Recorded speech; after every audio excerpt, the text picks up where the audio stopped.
You've taken over Russia. You've been educated in a seminary in Georgia, by the way.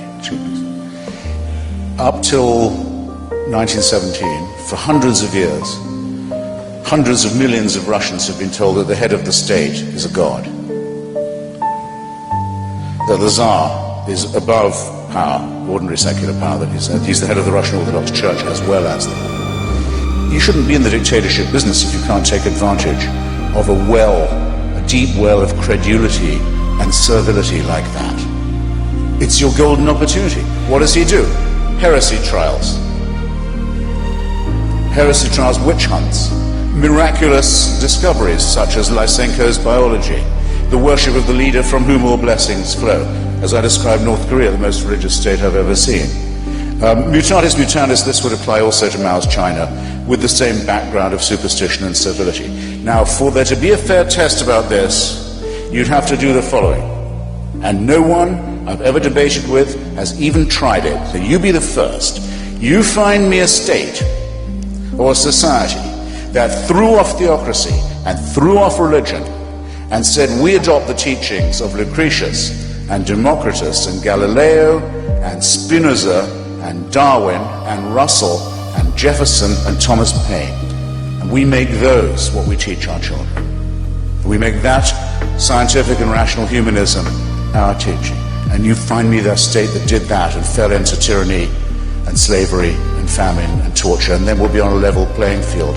As it is, all you've done is show that the idea of worship and the idea of credulity and the idea of servility and slavery to religion is a bad idea in the first place. But none of the czars and none of the Chinese kings, none of this... By the way, the Russian Orthodox Church always stayed with Stalin, always stayed with Stalin. But they never killed 30% of their population. Who didn't? The Russians never killed 30% of the population before the communists took over, 20 or 30%. No czar ever did that. No Christian czar ever did any killing on anyone. Well, no, excuse me, they started the First World War. They started the pogroms. They brought the protocols of the Elders of Zion that was imported by Tsarist secret policemen to National Socialist Christian gangsters in Europe. How much do you think the export of Russian Orthodox anti-Semitism cost us in point of lives and war? And have you ever counted up what happened to the wars that Tsarism started and carried on, and the persecutions, and the famines, and the tortures, and the starvation, and the people who just died of neglect? Come on. You want to do this accounting? I'm here. I'm really here for you.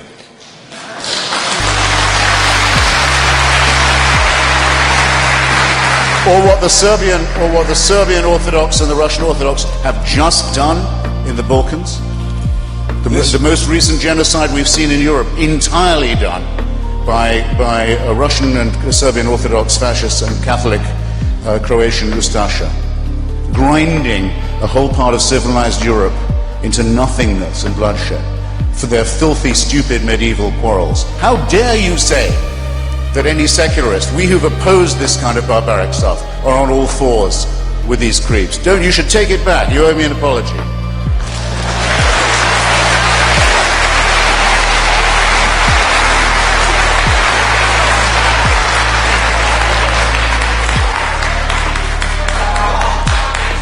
You lose, Boychik. You lose, Boychik. Please. Hey, civility. Civility. Civility is overrated.